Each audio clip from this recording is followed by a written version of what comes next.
Hi అండి, welcome back to our channel బండీస్ kitchen.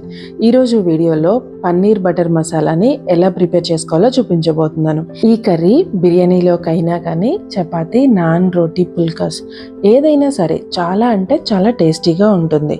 So మరి ఈ కర్రీని ఎలా ప్రిపేర్ చేసుకోవాలి, దీని ప్రాసెస్ ఏంటో చూసేద్దామా. ముందుగా గ్రేవీ కోసం స్టవ్ మీద ఒక ప్యాన్ పెట్టుకొని దాంట్లోకి ఒక 4 పండిన టమాటాలని ఇలా కట్ చేసుకొని వేసుకోవాలి. అలాగే 1/4 కప్ జీడిపప్పు, అలాగే 1 కప్ ఆనియన్స్ని కూడా ఇలా ముక్కలుగా కట్ చేసుకొని వేసుకోవాలి.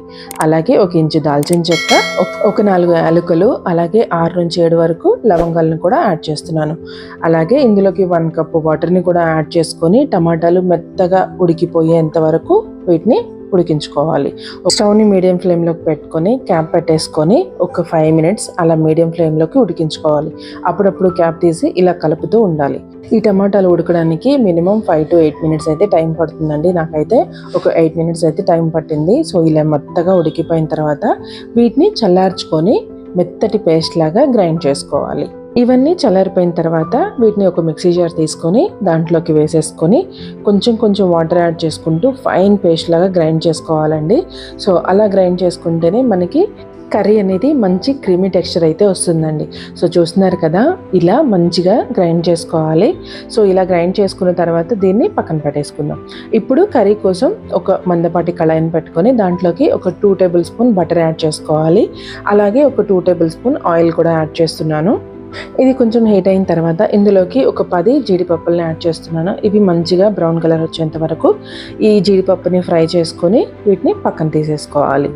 అదే ఆయిల్లోకి ఒక 1/2 స్పూన్ కారాన్ని యాడ్ చేస్తున్నాను. ఈ కారం ఆయిల్లో మంచిగా వేగిన తర్వాత ఇందులోకి మనం ముందుగా గ్రైండ్ చేసి పెట్టుకున్న ఆ గ్రేవీని ఇలా ఒక స్ట్రైనర్ తీసుకొని ఇందులోకి వడకట్టుకోవాలండి. ఇలా చేస్తేనే కర్రీ అనేది మంచి క్రీమీ టెక్స్చర్ వస్తుంది. సో ఇలా స్ట్రైన్ చేసుకున్న తర్వాత మొత్తం అంతా ఇలా ఒకసారి మిక్స్ చేసుకోవాలి. ఇలా మిక్స్ చేసుకున్న తర్వాత ఆ గ్రేవీని ఒక 2 to 3 మినిట్స్ అలా కుక్ అవ్వనివ్వాలండి. ఇలా కుక్ అయితేనే పైకి ఆయిల్ తేలుతుంది. సో అలా ఆయిల్ తేలిన తర్వాత ఒక 1/2 స్పూన్ సాల్ట్, ఒక 1/2 స్పూన్ కారము, అలాగే వేయించిన జీలకర్ర పొడి, కొంచెం కసూరి మేతి కూడా యాడ్ చేసుకొని ఇది మొత్తం అంతా మిక్స్ చేసుకోవాలి. ఇలా మిక్స్ చేసుకున్న తర్వాత ఇందులోకి ఒక 1/2 కప్ వాటర్ని అయితే యాడ్ చేస్తున్నాను.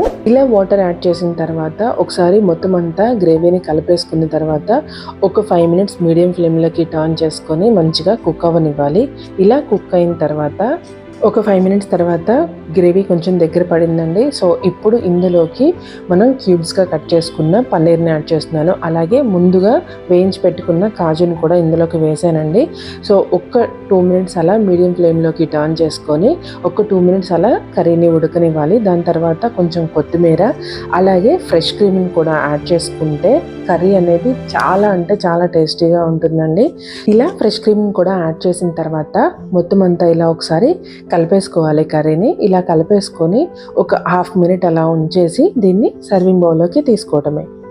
మంచి క్రీమీ టెక్స్చర్తో చాలా సింపుల్గా ఎంతో టేస్టీగా ఉండే పన్నీర్ బటర్ మసాలా అయితే రెడీ అయిపోయిందండి.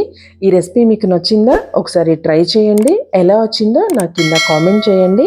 అలాగే నా వీడియో మీకు నచ్చినట్లయితే లైక్ చేయండి, మీ ఫ్రెండ్స్ అండ్ ఫ్యామిలీకి షేర్ చేయండి. మరిన్ని వీడియోస్ కోసం నా ఛానల్ని సబ్స్క్రైబ్ చేసుకోవటం మాత్రం మర్చిపోవద్దు. Thank you for watching.